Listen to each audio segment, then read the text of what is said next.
Mark 15. Jesus' trial before Pilate. Very early in the morning, the leading priests, the elders, and the teachers of religious law, the entire high council, met to discuss their next step. They bound Jesus, led him away, and took him to Pilate, the Roman governor. Pilate asked Jesus, "Are you the king of the Jews?" Jesus replied, "You have said it." Then the leading priests kept accusing him of many crimes, and Pilate asked him, "Aren't you going to answer them? What about all these charges they are bringing against you?" But Jesus said nothing, much to Pilate's surprise. Now it was the governor's custom each year, during the Passover celebration, to release one prisoner, anyone the people requested. One of the prisoners at that time was Barabbas, a revolutionary who had committed murder in an uprising. The crowd went to Pilate and asked him to release a prisoner as usual. "Would you like me to release to you this king of the Jews?" Pilate asked. For he realized by now that the leading priests had arrested Jesus out of envy. But at this point, the leading priests stirred up the crowd to demand the release of Barabbas instead of Jesus. Pilate asked them, "Then what should I do with this man you call the king of the Jews?" They shouted back, "Crucify him." "Why?" Pilate demanded. "What crime has he committed?" But the mob roared even louder, "Crucify him." So to pacify the crowd, Pilate released Barabbas to them.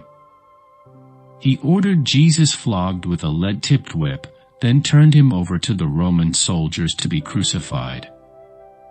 The soldiers mocked Jesus. The soldiers took Jesus into the courtyard of the governor's headquarters, called the Praetorium, and called out the entire regiment. They dressed him in a purple robe, and they wove thorn branches into a crown, and put it on his head. Then they saluted him and taunted, "Hail, King of the Jews!" And they struck him on the head with a reed stick, spit on him, and dropped to their knees in mock worship. When they were finally tired of mocking him, they took off the purple robe and put his own clothes on him again. Then they led him away to be crucified. The Crucifixion.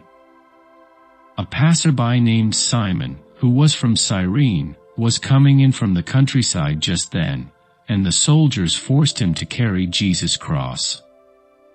Simon was the father of Alexander and Rufus.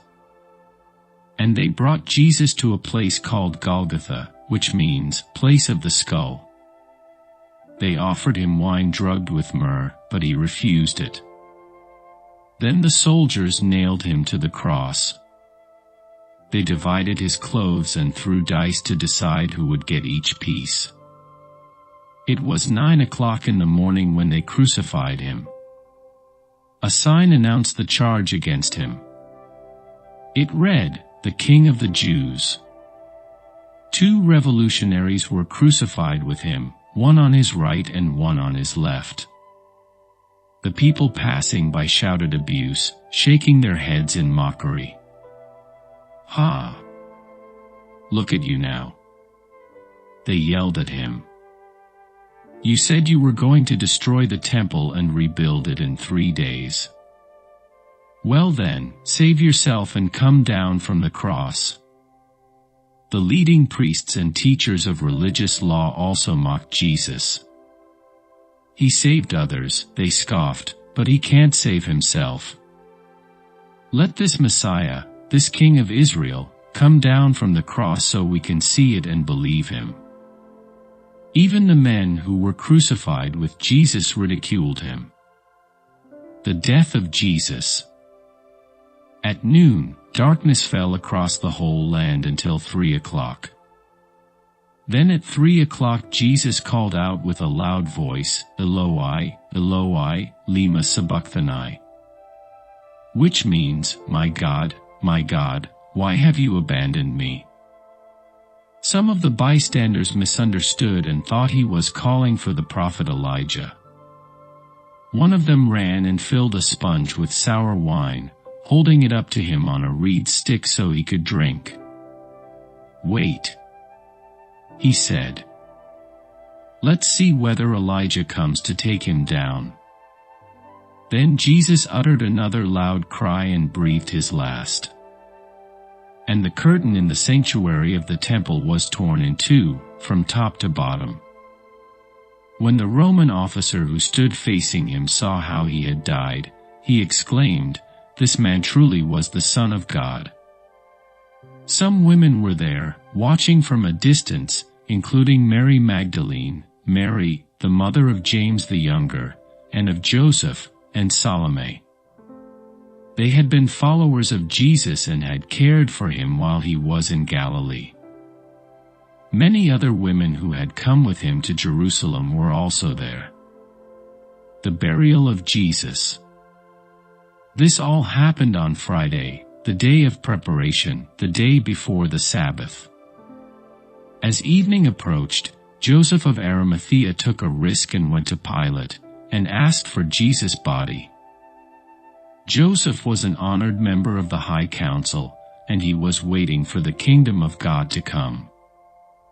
Pilate couldn't believe that Jesus was already dead, so he called for the Roman officer and asked if he had died yet. The officer confirmed that Jesus was dead, so Pilate told Joseph he could have the body. Joseph bought a long sheet of linen cloth. Then he took Jesus' body down from the cross, wrapped it in the cloth, and laid it in a tomb that had been carved out of the rock. Then he rolled a stone in front of the entrance. Mary Magdalene and Mary the mother of Joseph saw where Jesus' body was laid.